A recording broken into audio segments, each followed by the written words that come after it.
There is a question that every intelligence service eventually has to answer. How do you kill 7 men at once without firing a single shot? Not in the chaos of a battlefield, not in the open street where a sniper can find an angle, but in a sealed room surrounded by trained security, inside a city where your operatives are hunted, where the wrong face at the wrong corner has gotten people killed before. 7 men, 1 room, no margin for a partial outcome. Mossad had been asking that question for 3 years before they found an answer. And the answer, when it came, arrived not through a satellite feed or a signals intercept, but through a man who served food for a living. His name in the operational file was never made public. In the fragmentary reporting that surfaced years later through Lebanese investigative journalism and former intelligence officials speaking without attribution, he appears under different designations. We will call him Rami. Not because that is his name, but because he needs one. Because what happened to him is part of this story, and it deserves more than a reference number. Rami ran a small catering and event services business in Beirut. Not a front, not a cover. A real business built over years that served a specific tier of the city's private event market. The kind of gatherings that wealthy, security-conscious people held when they needed a setting that felt normal rather than operational. He cooked. He supplied staff. He understood how private rooms worked, who had access to them, and what moved in and out without inspection. Mossad's Lebanon station had recruited him sometime around 2005, under circumstances that remain unclear. What is known is that by early 2007, Rami had become something rare in the intelligence business, a human source with genuine, unforced proximity to people who did not allow proximity. He was not inside Hezbollah, he was inside the infrastructure that surrounded it. And that distinction, small as it sounds, was the difference between knowing that meetings happened and knowing when, where, and who would be eating. For 2 years, he fed information and served meals. Neither activity, on its own, seemed like it was building toward anything. Then, in the spring of 2008, he made contact through his established channel with something different. Not a routine report, a specific date, a specific location. 7 names. Inside Mossad's analytical division, the file that came back on those 7 names took less than 48 hours to assemble and significantly longer to believe. These were not peripheral figures. These were senior operational commanders inside Hezbollah's military wing, men responsible, in direct and documented ways, for attacks that had killed hundreds of people across Israel and Lebanon over the preceding decade. Men who had survived previous Israeli targeting attempts not through luck but through genuine operational security discipline. Men who understood, from professional experience, exactly how Mossad identified and reached people like them. The fact that all 7 of them were apparently gathering in one location, on one evening, for a private dinner, that fact did not read as an opportunity to the analysts who reviewed it first. It read as a problem. Specifically, it read as bait. Hezbollah's counterintelligence capacity had grown substantially in the years following the 2006 war. The organization had studied Israeli targeting methodology carefully enough to begin constructing what intelligence professionals call provocation packages, intelligence that appears genuine but functions as a net, designed to draw enemy assets into a controlled environment where they can be identified, captured, or killed. The most effective version of this technique is also the most elegant. You construct a target package so attractive that the other side's operational logic drives them toward it without requiring additional deception. 7 senior commanders, 1 location, 1 date. The package was, by any measure, extraordinarily attractive, which meant it required extraordinary verification before anyone in Tel Aviv would authorize a response. The verification process took 6 weeks. Rami was re-evaluated through a parallel asset network, cross-referenced, stress-tested, probed for inconsistency through questions he did not know were questions. The conclusion that came back was not clean. His information appeared genuine, his access appeared real, his motivations appeared stable. Appeared. In intelligence work, that word carries weight that it does not carry in ordinary language. Appearing legitimate is the minimum requirement for a provocation to function. The analysts assigned to the file split. Some believed the package was real, others believed it was constructed. The division was not resolved before the operational decision was made. What resolved it, or rather, what ended the deliberation without resolving it, was a second piece of intelligence that arrived independently, from a separate source with no connection to Rami. a partial corroboration. Not confirmation of the gathering itself, but confirmation that 2 of the 7 named commanders had been in the same district of Beirut during the same general period Rami had indicated. Circumstantial, insufficient on its own, but enough to shift the internal calculus from probable provocation to probable opportunity. The authorization to begin operational planning came with a condition attached, the kind of condition that sounds decisive in retrospect and functions as uncertainty management in practice. Proceed, but build in an abort threshold. If at any point the risk profile changes, the operation stops. Nobody defined exactly what change would trigger that threshold. That definition was left to the field. The man who would be responsible for managing the field was a coordinator referred to in available sourcing only by the operational designation, Daniel. He was not new to Beirut. He had worked at Lebanon before, in roles that required the kind of local knowledge that only comes from actual time in the city, the rhythms of specific neighborhoods, the difference between a vehicle parked normally and one parked with purpose, the way security personnel move when they are relaxed versus when something has registered. Daniel had studied the venue from distance. He had built a model of its security architecture based on Rami's descriptions and on surveillance conducted across several site visits. He believed he understood what stood between the operation and its objective. His model was wrong in one specific detail. He did not know this yet. And with 6 days remaining before the banquet, a different problem arrived first. Rami made contact to report that he had been removed from the catering assignment. No explanation. No indication of whether this was routine or deliberate. Just the removal. The window was still open. The insertion, path that Daniel had planned around, no longer existed. And somewhere in the city, 7 men were preparing to sit down to dinner. Daniel received Rami's message at 11 in the morning, sitting in a safe apartment on the 3rd floor of a building in a residential district of southern Beirut that the operational team had been using for staging. The message was brief. It contained no analysis, no speculation, no request for guidance. Rami had been replaced on the catering assignment by a different vendor. The change had been communicated to him the previous evening. He did not know why. Daniel read it twice. Then he contacted Tel Aviv. The response took 4 hours. In operational terms, 4 hours is not a long delay. In the specific context of a field coordinator sitting in a staged apartment with a closing window, 4 hours is a specific kind of silence that forces a person to occupy every possibility simultaneously.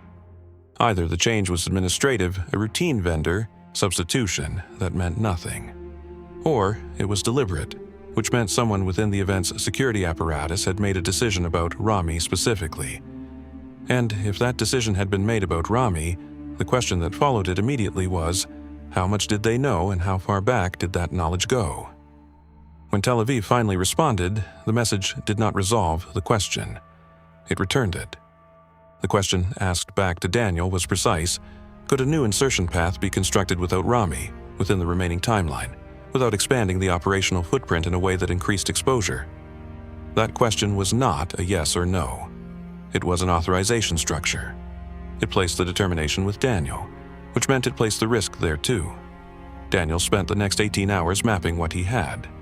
The venue's supply chain, as he had modeled it, ran through 3 entry points. Rami had controlled one of them, the primary catering channel, which carried the highest access and the lowest scrutiny because Rami's presence at similar events had established a pattern of normalcy that security personnel had stopped examining carefully. The second entry point was a kitchen supply vendor whose access Daniel had observed but not developed. Developing it in 72 hours meant recruiting a contact he had not previously used for this purpose, compressing a trust-building process that should have taken weeks, and accepting that the contact would be operating with incomplete understanding of what they were actually carrying. The third entry point was a beverage distributor, a separate supply chain, screened through a process that Daniel's surveillance had assessed as less rigorous than the catering channel. His assessment was based on observations conducted 3 weeks earlier.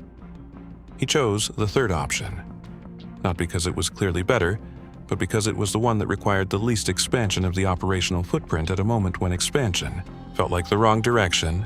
He was working from a map drawn 3 weeks ago. He did not yet know the map had changed. The contact Daniel activated for the beverage channel had been used previously in an operation that had nothing to do with Hezbollah. His recruitment history was clean. His reliability across previous engagements had been consistent. He was not, in the technical sense, a high-risk asset, but he was being asked, on short notice, to carry something he had not agreed to carry, through a process he had not been briefed on, without understanding what would happen if the screening on the delivery end had changed since Daniel's last surveillance pass. Daniel did not tell him what he was carrying. That was not an oversight. It was a deliberate operational decision, made on the logic that a contact who does not know what he is transporting cannot reveal it under questioning. The logic was sound. The problem was that a contact who does not know what he is transporting also cannot make an informed judgment about whether to abort if something feels wrong. That asymmetry, Daniel holding information that his contact needed but was not given, would matter later. At the moment the decision was made, it felt like risk management. 48 hours before the banquet, Daniel conducted what he assessed as a final verification pass on the venue.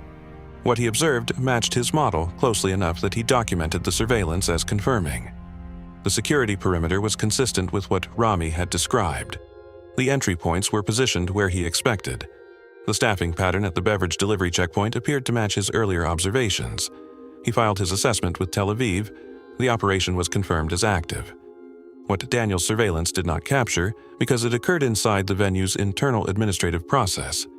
Invisible to external observation was a change that had been made 4 days earlier to the screening protocol for supply deliveries. The change was not dramatic, it was a tightening. An additional inspection step added to the beverage channel specifically, triggered by a general security review that the event's organizers had commissioned after receiving what was described in later reporting as a non-specific advisory. Not a specific threat. Not actionable intelligence. A warning of the kind that serious security operations treat as ambient noise but cannot formally ignore. The advisory had not named the operation. It had not named Rami. It was, in all probability, unrelated to Mossad entirely, a product of the generalized tension that surrounded any gathering of senior Hezbollah figures in 2008, when the organization's internal security culture was operating in a state of sustained alertness following years of Israeli targeting activity. But the tightened screening existed, and Daniel's model, built on surveillance conducted before the tightening, did not account for it.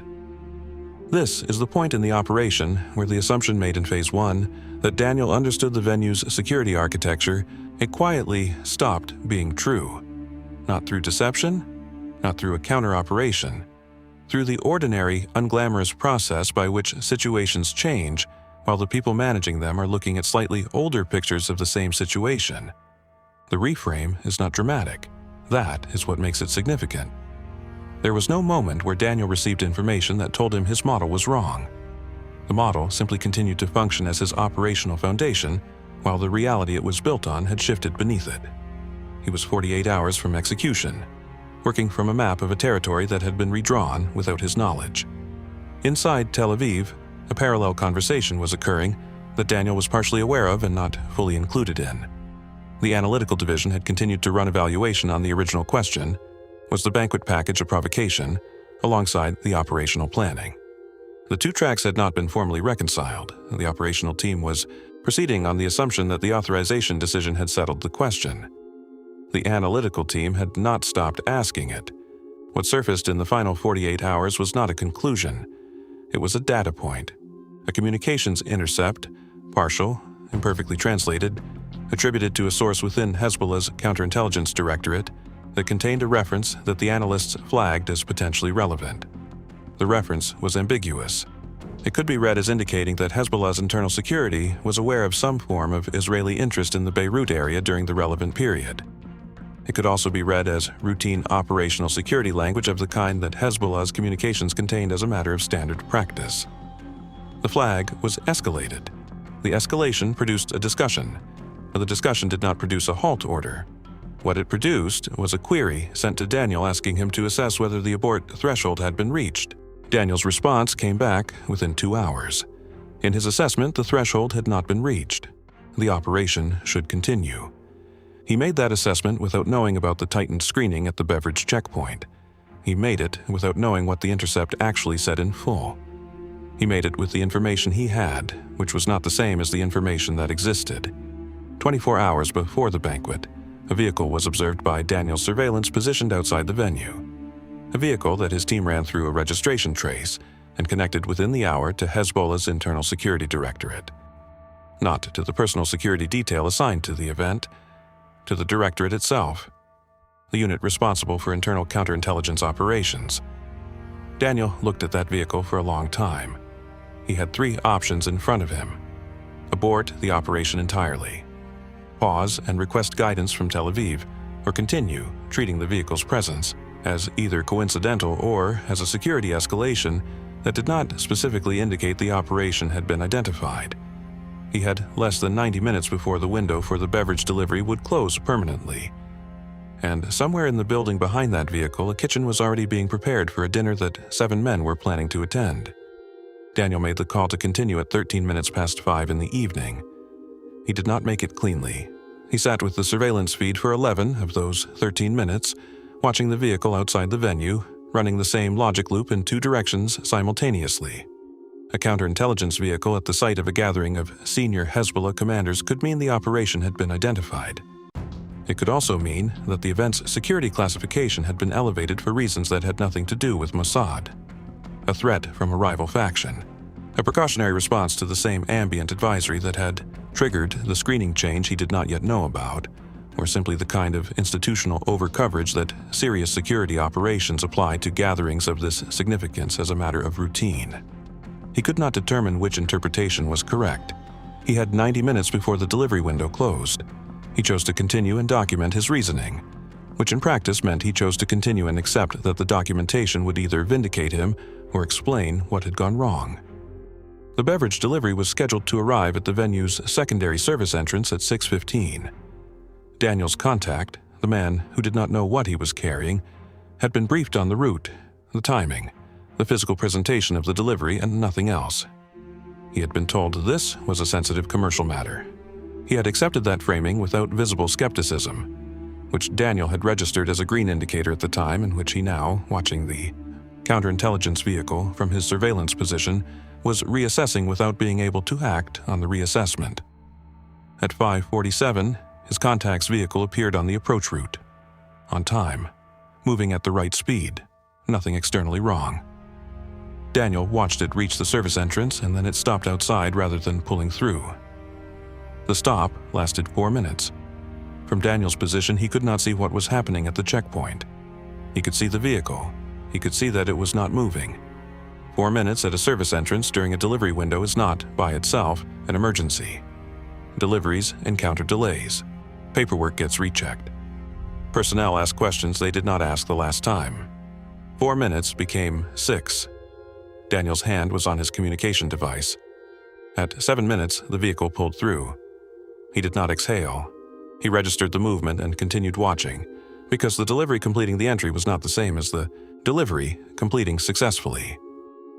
His contact still had to move the compound from the vehicle to the correct position within the kitchen supply chain, at the correct stage of preparation, without drawing attention from kitchen staff who had no reason to be watching but were present and observant in the way that people who work in confined professional spaces are always observant of things that feel slightly different from normal. Daniel did not know what had caused the 7-minute delay at the checkpoint. He would not find out until much later. What had happened, and what he would only piece together from his contact's account afterward, was that the tightened screening protocol had caught an irregularity in the delivery documentation, a minor one, a discrepancy between the invoice manifest and the physical inventory of the delivery that should have been reconciled before the contact left the staging point and had not been, because the contact was operating without full knowledge of what he was managing and had therefore not known to check for it. The individual conducting the screening had examined the discrepancy, had asked a question about it, had received an answer that was partially improvised by a contact who was managing his own anxiety without the benefit of knowing why the anxiety was operationally warranted, and then the screening had been waved through. Not because the answer was satisfying, because a payment had been made. Independently of Daniel's operation, without his knowledge, by a party whose identity and motivation he would spend considerable time afterward trying to establish and never fully resolve. The delivery entered the venue because someone else had ensured it would. Daniel did not know this. He registered the entry as confirmation that his assessment of the checkpoint's rigor had been correct. His assessment had been wrong. The checkpoint had been tighter than his model indicated. The delivery had passed not because his model was accurate, but because an unknown variable had intervened in his favor. He filed a mental note that the insertion had proceeded as planned and moved to the next monitoring phase. For the following 40 minutes, the operation entered what felt, from Daniel's external position, like a stable interval. The compound was inside the venue. The kitchen preparation timeline, as Rami had originally described it, indicated that the relevant dish would be prepared in the 90-minute window before service. The guests were not yet confirmed as arrived. The security perimeter outside the venue had not changed in configuration. 40 minutes of nothing wrong. This is the part of an operation that experienced field personnel understand as the most dangerous interval, not because anything is actively threatening, but because the absence of immediate threat produces a specific cognitive loosening, a subtle, involuntary relaxation of the vigilance that has been sustaining judgment. The mind, having held a high alert state for hours, begins to process stability as permission to recalibrate downward. Small things stop registering as sharply. Daniel was aware of this dynamic. Being aware of it did not fully protect him from it. At 6:58, he received a message from his contact inside the venue. The compound had been placed. The correct dish, the correct stage of preparation. No complications reported. For approximately 3 minutes, the operation felt as though it might end quietly, as though the most complex part was behind them, and what remained was observation and extraction. The thought was not formed consciously. It was a feeling, the specific texture of a moment when accumulated tension briefly stops finding new material to attach itself to. Then the counterintelligence vehicle outside the venue moved. It did not leave, repositioned. Pulled from the front of the venue to a position further along the same street, closer to the service entrance through which the delivery had arrived 40 minutes earlier. Daniel watched the repositioning and felt the previous 3 minutes collapse. The counterintelligence vehicle moving toward the service entrance after delivery had passed through that entrance was not, in isolation, confirmation of anything. Vehicles move. Personnel adjust positions. Security coverage shifts as an event's timeline progresses, and the internal deployment logic responds to the actual arrival of guests rather than the anticipated arrival. But the timing created an interpretive problem that Daniel could not resolve with available information. Either the repositioning was coincidental, a routine security adjustment, or something at the service entrance had flagged after the fact, and the vehicle's movement was a response to that flag. If it was the latter, the question was not whether the operation had been identified. The question was how much had been identified and whether the compound could be reached before the dinner began. Daniel contacted Tel Aviv with the repositioning information. He described what he had observed. He stated that in his assessment, abort criteria had not been clearly met, but that the situation had changed materially since his earlier assessment. Tel Aviv's response was slower this time. 12 minutes. When it came, it did not authorize abort. It asked a single question: had the compound been confirmed as placed beyond retrieval? Daniel confirmed that it had. Once the compound was integrated into the preparation of a dish in an active kitchen, retrieval was not a practical option. The operation was, in that specific sense, already in motion, regardless of what decision was made in the next 12 minutes. Tel Aviv went quiet again. Not with another question. Just quiet. Daniel interpreted the silence as continuation. He remained at his surveillance position. The counterintelligence vehicle sat at its new position near the service entrance and did not move again for the next hour. Guests began arriving at the venue at 7:30. Personal security in advance. Then vehicles. Then the men themselves, moving with the practiced casualness of people who have long since stopped performing normalcy and have simply inhabited it. All 7 arrived within 30 minutes of each other. The kitchen, by that point, was well into preparation.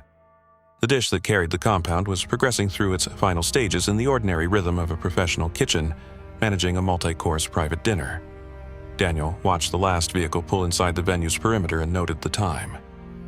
He had no way of knowing, from outside, what would happen next. He had no eyes inside the room. He had no contact who could report from the kitchen once the dinner was underway. The operation had reached the phase where there was nothing left to manage and nothing left to do except wait inside the uncertainty of having committed to something that could no longer be adjusted. The doors closed. The dinner began. The first medical call came in at 9:47 in the evening. A vehicle had pulled away from the venue's perimeter at speed and was reported arriving at a hospital in the Southern District 18 minutes later. The patient was described as a male in his 50s, presenting with acute cardiac symptoms. Emergency staff began intervention. The patient did not stabilize. Before that intervention had reached its second hour, a second vehicle arrived at the same hospital. Then a third, directed to a different facility across the district. Then 2 more calls within 11 minutes of each other, from different locations, different vehicles, the same presenting symptoms. Daniel received fragmented reports of this through his monitoring channel while still positioned near the venue. He did not yet know which of the 7 men were in which vehicle. He did not know how many had been affected or how severely. What he knew was that the medical events had begun, which meant the compound had functioned, which meant the dinner had proceeded far enough for the mechanism to complete. He began his extraction from the surveillance position at 10:22. Not immediately, because leaving too quickly after an event of this kind is its own form of signature. He moved when the district's ambient activity, the response vehicles, the disruption to normal street patterns provided enough cover that his movement would not read as flight. He was out of the district by 11. The outcome, when it assembled itself across the following 72 hours, did not arrive as a clean number. It arrived in pieces through medical reporting and Hezbollah's own internal communications, which Mossad's signals infrastructure was monitoring with considerable attention during that window. 4 of the 7 commanders died within hours of arriving at medical facilities. A 5th was stabilized initially, deteriorated on the 2nd day, and died on the 3rd from cardiac complications that the treating physicians could not fully explain given the initial presentation. The 6th survived but sustained damage that removed him from any operational function permanently. The 7th, whose consumption of the specific dish had been limited for a reason that was entirely personal, a dietary preference expressed at the table, the kind of incidental human decision that has no intelligent significance and carries enormous operational consequence, survived with minimal lasting effect. 5 dead, 1 incapacitated, 1 functionally unharmed. In the operational ledger, this registered as a significant success. The 5 men who died had been senior figures whose removal created genuine disruption inside Hezbollah's military command structure. Networks they had managed required reassignment. Relationships they had held with Iranian Revolutionary Guard counterparts had to be rebuilt through different channels. The institutional knowledge they carried, the specific, accumulated, non-transferable understanding of how operations are built and sustained, left with them. None of that was trivial, none of it was permanent. Rami was found dead 11 days after the banquet. The manner of his death was presented publicly as a criminal incident, the kind of designation that functions in Beirut as a bureaucratic category broad enough to cover almost anything. People in the city's intelligence-adjacent community understood it differently, as they understood most things differently, through the layer of inference that long exposure to covert activity builds into ordinary perception. Whether Hezbollah's counterintelligence apparatus had traced the operation back to him through forensic analysis of the event's supply chain, examining who had access, who had been removed, what the pattern of substitutions looked like in retrospect, or whether he had been identified through a separate channel, or whether the unknown party whose payment had cleared the beverage checkpoint had reasons to ensure that thread was closed, is not established in any public record. What is established is the fact of his death and its timing, and the 3 years he had spent building access that took a single evening to use and 11 days to be killed for. Daniel had not been in contact with Rami after the operation. Protocol prevented it. The operational logic that treats human assets as compartmentalized nodes, people who feed information into a system that does not feed information back to them, had ensured that Rami did not know what his intelligence had produced. He had provided a date, a location, 7 names. He had then been removed from the catering assignment by forces he probably could not fully interpret. And then, 11 days after an evening he may or may not have understood the full significance of, he was dead. The decision to proceed without Rami, made by Daniel, authorized implicitly by Tel Aviv's non-refusal, had not protected him. It had simply ensured that his removal from the operational chain happened before the execution, rather than during it, which served the operation's security without serving his. Inside Hezbollah, the response to the banquet was not public and was not immediate. Organizations that have survived as long as Hezbollah has survived do not react to catastrophic security breaches with visible alarm. They absorb, they analyze, they restructure. The restructuring that followed was not announced. It was observable over time through the behavioral changes it produced. Private gatherings of senior commanders, which had previously occurred with a frequency and informality that reflected the social culture of the organization's leadership tier, became functionally impossible to arrange. Not prohibited. Prohibited things produce resentment and workarounds, but made so procedurally complex, so subject to security review and venue rotation and personnel vetting, that the informal character that had made them useful and exploitable simply ceased to exist. The semi-civilian infrastructure that Rami had operated within, the category of event services that provided Mossad with human access to spaces that formal intelligence channels could not reach, was effectively excised from the environment available to Hezbollah's senior tier. Not through a directive, through the organic security response of an organization that had learned, at significant cost, what that infrastructure could carry. The window that had taken 3 years to open closed in the weeks following the banquet and did not reopen. The seventh man, the one whose dietary preference at a private dinner had functioned, without his knowledge, as a survival mechanism, returned to operational activity within months. He carried something back into Hezbollah's leadership structure that no debrief or reconstruction could replicate. A first-hand account of what the attack had felt and looked like from inside the room. The timeline of symptom onset. The progression. The specific texture of an operation that had reached men in the moment they were most certain of their safety. That knowledge shaped how he managed his own security in the years that followed in ways that were specific and informed rather than generalized and fearful. He became, by several accounts that emerged in later reporting, among the most difficult targets in Hezbollah's senior tier to approach, not because he was paranoid but because he was educated. He knew one method in detail.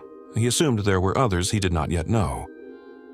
The sixth man, the survivor with permanent damage, remained within Hezbollah's institutional structure in a reduced capacity. His survival meant that the most complete possible internal account of the evening, from a senior figure, who had been present throughout, stayed within the organization. His debriefing by Hezbollah's own counterintelligence division likely produced more useful intelligence about the operation's method than anything Mossad's signals monitoring captured in the aftermath.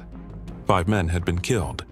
2 of the failures had made the organization harder to penetrate than it was before the operation began. The question of the unknown third party, the one whose payment had cleared the beverage checkpoint, was never resolved in any public accounting of the operation. Someone had intervened at a moment that was critical, for reasons that were entirely their own, and produced an outcome that aligned with Mossad's objectives without being requested by or coordinated with Mossad's operation. That fact sits inside the operation's history without a clean interpretation. The success may have depended, in its most critical moment, on the actions of an actor whose identity and motivation remain unknown. Intelligence services build their institutional self-understanding around the idea that outcomes reflect planning, capability, and judgment. The beverage checkpoint is a reminder that outcomes also reflect variables that planning does not control and capability does not predict. The operation worked. It may have worked partly by accident. The distinction between those two things is the kind of distinction that does not survive the writing of an official after-action report but lives permanently in the judgment of the people who were there. 5 men died at a dinner they believed was private. A 6th lost the ability to function. A 7th survived by eating less of one dish than the others. The man who made the operation possible was dead within 2 weeks. The operative who managed the execution was extracted and reassigned. The unknown party who cleared the critical checkpoint was never identified. Hezbollah continued. Its command structure absorbed the loss and redistributed the functions those men had carried.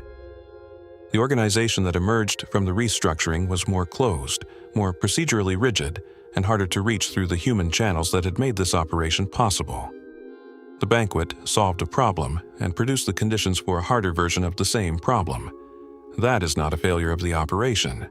It is simply what operations do. Each one changes the terrain for the next one. And the next one begins from a position that the previous one created, not from a position that anyone chose. There is a version of this story that intelligence institutions prefer. In that version, the operation represents a demonstration of capability, of the reach and precision that a serious intelligence service can project into hostile territory, against hardened targets, under conditions that should have made success impossible. 5 senior commanders removed simultaneously. No Israeli personnel harmed, no public attribution that could be formally contested. By the metrics that institutional after-action reviews tend to apply, the operation scores well. That version is not false. It is incomplete in the specific way that clean narratives are always incomplete, by leaving out the weight of the things that do not fit the frame. What does not fit is Rami. Not as an abstraction, not as a line in an asset ledger, but as a person who spent 3 years building something that cost him everything, and that the institution which recruited him could not protect and did not publicly acknowledge. The operational logic that kept him compartmentalized, that ensured he did not know what his intelligence had produced, that prevented any communication after the operation concluded, served the mission's security. It also meant that he died without knowing whether what he had done had mattered, and without anyone who knew the full picture being in a position to tell him. Intelligence services do not advertise this cost because advertising it would undermine the next recruitment. The next Rami, in the next city, needs to believe that the institution he is working for has considered his survival as a serious variable. The operational reality is that survival is a variable weighed against others, and it does not always weigh heaviest. That is not cynicism. It is the structural logic of covert work, and it produces outcomes that individuals like Rami inhabit in ways that the institutions directing them do not. What the operation also did not solve, and what its planners almost certainly understood, even as they authorized it, was the underlying strategic problem that made those 7 men significant in the first place. Hezbollah's military capacity in 2008 was not located in 7 individuals. It was located in a structure, a funding architecture, a relationship with Iran that had been built over decades, and that distributed its critical functions across enough nodes that losing any cluster of them, however senior, produced disruption rather than collapse. The 5 men who died were genuinely important. Their deaths genuinely mattered to the organization's operational tempo in the short term, and the organization replaced them. Not immediately, not perfectly, not without cost, but it replaced them. Because organizations that have survived as long as Hezbollah has survived are built with replacement in mind. This is the strategic reality that targeted killing operations exist inside of, and that their institutional framing tends to obscure. The operation is presented as a solution. It functions, at best, as a setback. The difference between those two things is not a criticism of the people who plan and execute the operations. It is an observation about what operations can and cannot achieve against an adversary whose resilience is structural rather than personal. Daniel, the field coordinator who made 3 decisions under incomplete information and got one of them wrong without knowing it and still watched the operation succeed, was reassigned within weeks. Where he went and what work he continued is not part of any public record. He exists in this story as a figure who made judgment calls in real time, under genuine pressure with genuine consequences, and who will never be able to fully account for which of those calls mattered and which ones were simply absorbed by variables he did not control. That is the condition of covert work at the operational level. You make decisions. Some of them are right for the wrong reasons. Some of them are wrong in ways that the outcome accidentally corrects. You do not always get to know which is which. What you get is the next assignment, and the same uncertainty applied to a new terrain that the previous operation helped create. The Banquet in southern Beirut in the spring of 2008 was one evening in a conflict that had been running for decades and has not stopped running since. It changed specific things, it left others exactly as they were, and it created, in the 2 men who survived it, a form of institutional knowledge that no operation had intended to generate and that Mossad had no way to retrieve once it existed.